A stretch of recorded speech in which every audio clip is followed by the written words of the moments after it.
This journey began about 2 years ago. Tartan Jigsaw started to look at tourism development around the world and looked for good practice examples. What we found was that most of the good examples were linked in some way to technology. And the first thing we started to look at was virtual reality and how that was being used in terms of tourism promotion and tourism experiences. But what we felt when we were looking at them didn't feel like we were really there, and they certainly didn't make us feel like we wanted to go and visit the actual place. So we moved quickly on to augmented reality, and essentially where you remain in this world with layers of information and graphics to help you navigate a different place or learn something different about that place.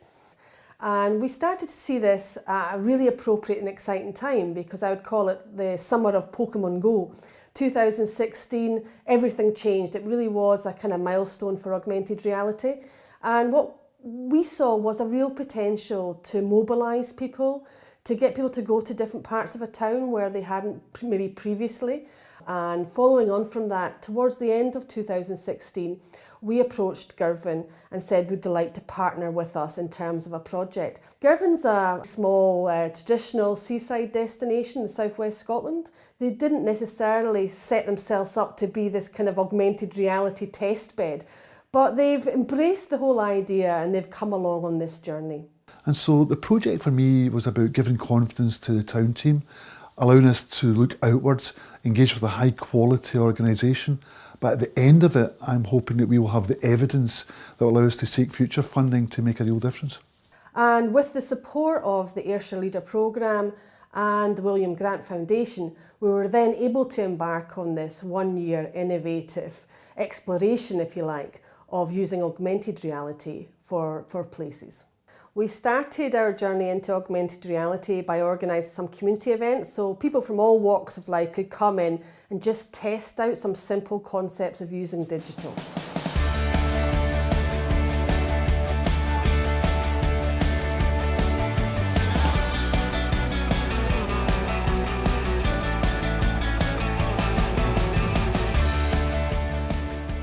To capture the imagination, we organised a number of learning journeys during the year.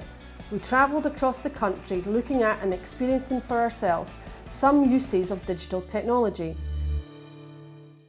So initially it was, let's get a historic trail. We want people to come to this area to learn more about the history. The idea is to try and get people to stay longer in the area.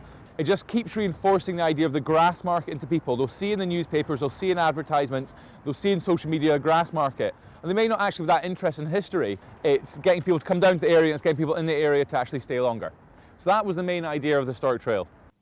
On another adventure, we went gruffalo spotting in a forest. Yeah, so it's all kind of about exploring the woods and linked to the story, but quite a lot of schools will maybe do that in the morning with the rangers, and then in the afternoon they'll do the trail as a self-led activity, so it works as quite a good combination.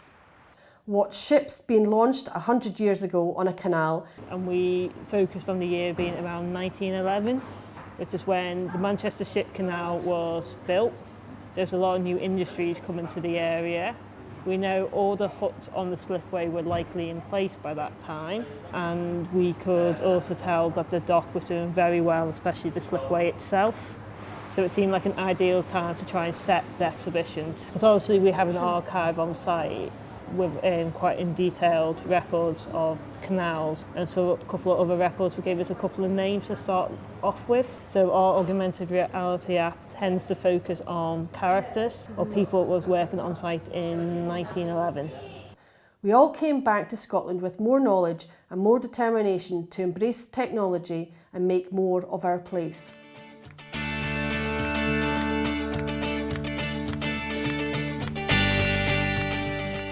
And so I was intrigued by the prospect of a project which, although it looked to the past in terms of the buildings, used that as a medium to look forward and to say, right, how can we make Girvan a really smashing place to come on holiday to enjoy days away to, but also equally importantly to live in.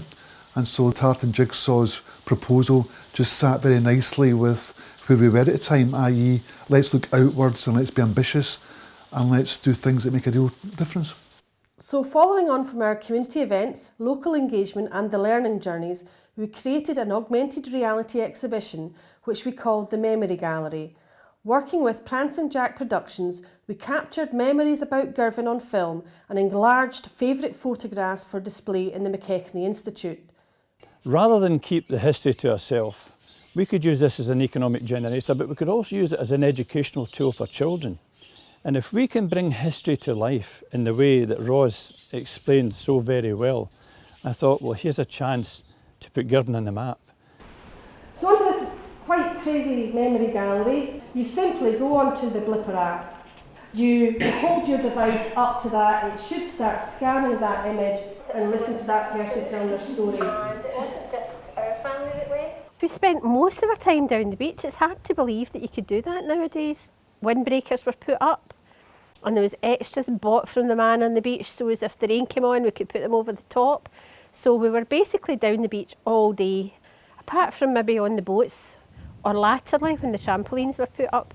We used to go and play in the trampolines, but still your base was the beach. There was this wee man called Jimmy Simpson. He would be sitting up there with his horse, of course, and his whip, and he would stop and he'd say, "Ony morning rolls the nicht, no the day, but aye the morn."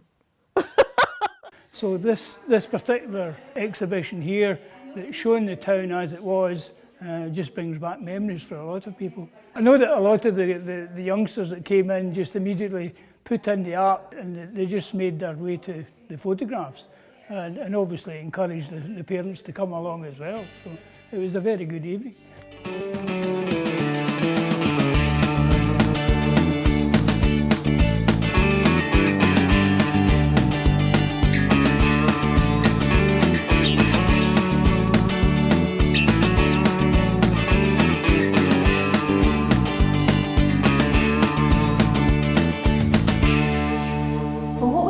And what we'd like to do is develop a trail based on your history, your heritage, your stories, and be able to do something that, if you can imagine a plaque on the wall perhaps as you walk around the town, that in these pictures you'd have someone who would be able to be scanned by your own device 24/7, 365 days of the year, and you could hear a wee bit of the story of the town.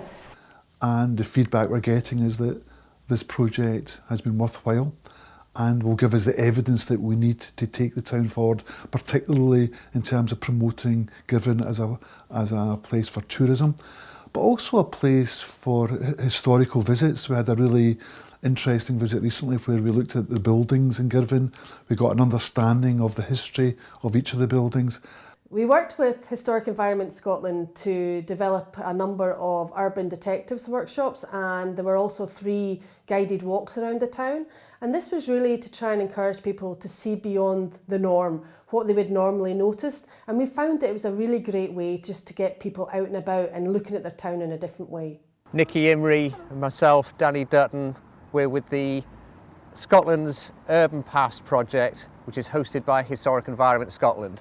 And we've been invited along here today to give you a wee bit of an alternative tour of this part of the town. Yep. We've got a little tour map for you, and we have outlined, before we came here, some buildings of interest or architectural interest. What you might be able to do as you come round is embellish some of that information, and I'm particularly looking forward to maybe to Ian's contribution here about some of the geology of the building stone within this largely Victorian part of the town. I don't think any of us is a stranger to this building. Can you spot lettering and details that might tell you about the client or the architect or the builders? It's certainly repeated in several places. It's James McKissick of McKissick and Rowan Architects. So they're not hiding their light under a bushel here, that's for sure. Why should we try to keep our history undercover? Girvan's got such a rich seam of history. I mean, we're standing here and just behind me is a plaque to King Robert the Bruce, who held court here in Girvan, which is a fantastic piece of history in itself. And looking just behind you, I can see Stumpy Tower, again, which is a magnificent piece of the Girvan cultural history. We set up a Facebook page and started asking people to share what they knew about Old Girvan, and we made sure to post lots of interesting, sometimes quirky images to help stimulate sharing of information. We also worked with Girvan Academy, and we set them a task, a project, so that the students would identify an area within the town that they felt needed some improvement. They would come up with a solution to that, then design it, and then record themselves on film talking about their solution. This was also incorporated into the main gallery and was on display for the month at the McKechnie. It was something new and exciting that we hadn't really done before in terms of and we're always trying to integrate technology and new technologies into the subject, and we thought it was a kind of perfect marriage of the art and design aspects of the coursework we do with the second and third years, and marrying that up with what Tartan Jigsaw was wanting us to do. So the brief that the pupils were given was to design a building or develop something which would help enhance Girvan as a town, so help to attract visitors and tourists. So we've been doing augmented reality for our project here, and it's basically about bringing more tourist attractions to Girvan and kind of opening the place up to more people.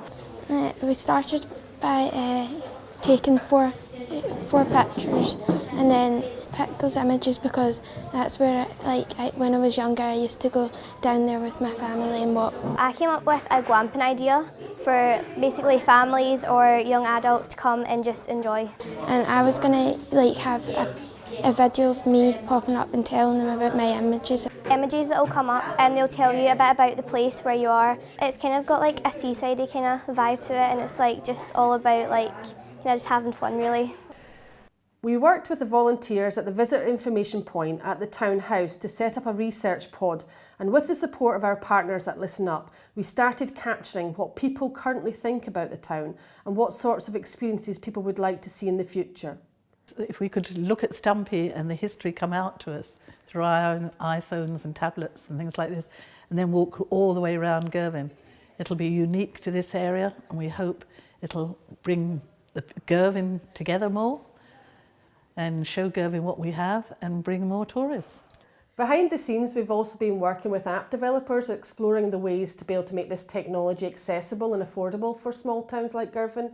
We've also been working with film producers, we've been working with a local actor and green screen, trying to see about the best way of bringing a character alive that would be meaningful for a place. So you've been looking at the £10 note with buns on it.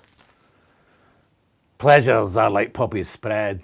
You seize the flower the bloom is shed, or like the snow falls on the river, a moment white, then gone forever. It makes sure that the story will always be told, will always be saved, and that in 50 or 100 years' time, their children and grandchildren will have the same experience of history, because the people who are here today will have told it and have kept that history intact for them in a way that would only have been in words, but now it will be in sound and vision. And I think that is a tremendous way to have our history saved for the future, and also to generate the economy of our town for the present. So for me, it's a win-win situation. We will soon have in place a prototype of the type of AR experience we would like to have in the town. And now we're looking even further outwards to start to attract major funding for Girvan, which will make positive generational change for the town and for the villages of South Carrick. Future Unwritten's been a community project like no other. With open minds and a great deal of ambition, Girvan can use this digital adventure as a stepping stone onto other things in the future. And they're well placed now to be able to develop some really compelling tourism experiences going forward.